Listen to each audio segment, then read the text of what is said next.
At the stroke of the midnight hour, when the world sleeps, India will awake to life and freedom.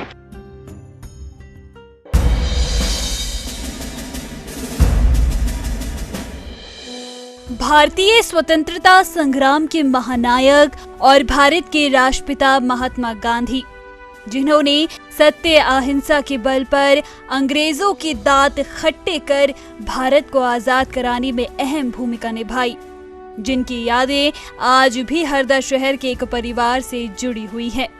इस परिवार ने बीते 88 सालों से राष्ट्रपिता महात्मा गांधी की यादों को संजोए रखा है। आजादी की लड़ाई में हरदा के स्वतंत्रता संग्राम सेनानियों का भी अहम रोल रहा है। यही वजह रही कि गांधी जी के हरदा आगमन के दौरान शहर के नागरिकों ने उन्हें रुपयों से भरी एक थैली भेंट की, जिसमें 1633 रुपए 15 आने एकत्रित किए गए थे। साथ ही चांदी भी भेंट की गई थी, जिसे उसी दौरान नीलाम कर दिया गया था, जिसे हरदा के रहने वाले सोकर परिवार के वरिष्ठ सदस्य और स्वतंत्रता संग्राम सेनानी स्वर्गीय चंपालाल शंकर के पिता स्वर्गीय तुलसीराम सोकल ने 101 रुपए में नीलामी से खरीद लिया था। गांधी जी के हरदा यात्रा की उम्र अनमोल यादों को हरदा के इस परिवार की वृद्ध बहनों ने अब तक संजोए रखा है। मेरे पिताजी स्वतंत्रता संग्राम सेनानी थे और गांधी जी के समय उन्होंने बहुत कार्य किया। स्टेज उन्होंने संभाला, अनुशासन संभाला और गांधी जी की पुस्तकें हमारे पास कम से कम 100-150 थी, तो वो हमने सेवा आश्रम अहमदाबाद में भेज दी है।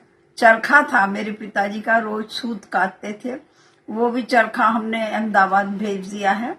और आज भी हम गांधी जी की याद में रोमांचित हो जाते हैं। उस समय जो गांधी जी आए थे, हमारी उम्र तो छोटी थी, पर पिताजी से सब बातें सुनते थे, दादाजी से सुनते थे।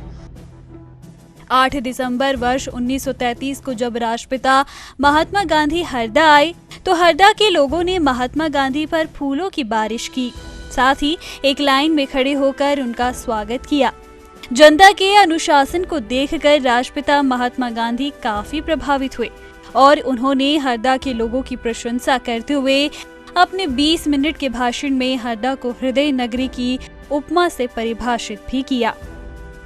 और जो उस समय रुपया इकट्ठा हुआ था, तो चांदी की ट्रे नीलाम हुई थी, तो मेरे दादाजी ने वो ट्रे खरीद ली थी और वो भी आज हमारे पास उनकी याद में रखी हुई है। हमेशा वो जो भी लोग आते हैं उनको बता देते हैं, देखते हैं।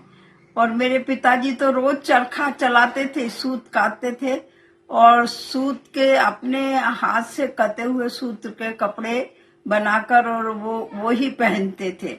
हम बहनों के लिए उन्होंने 5 साड़ी बनाई थी, जेल में रहे थे जब, तो वो साड़ियां भी हमारे पास अभी स्मृति में रखी हुई है और अभी भी गांधी जी की यादें तरोताजा हम रखते हैं।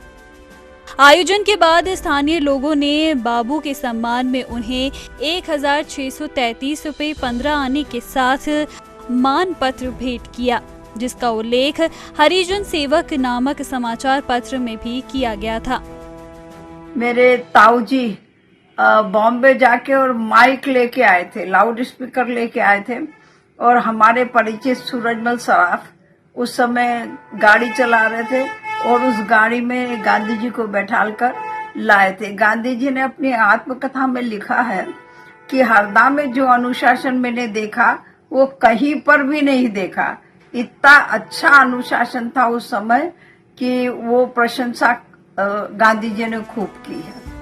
स्वतंत्रता संग्राम सेनानी चंपालाल की 92 और 87 वर्ष की दोनों बेटियां आज भी हर दिन अपने घर पर रघुपति राघव राजा राम गीत का गायन कर बापू को याद करती हैं। इस परिवार ने आज भी बापू के हाथों नीलाम हुई चांदी की तश्तरी को अपने पास संजोए रखा है, जो बापू की याद को ताज़ा करती है।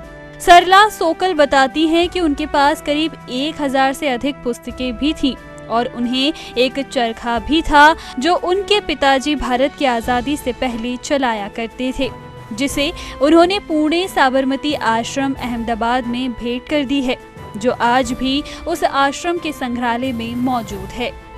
संदेश पारे, ETV भारत, हरदा।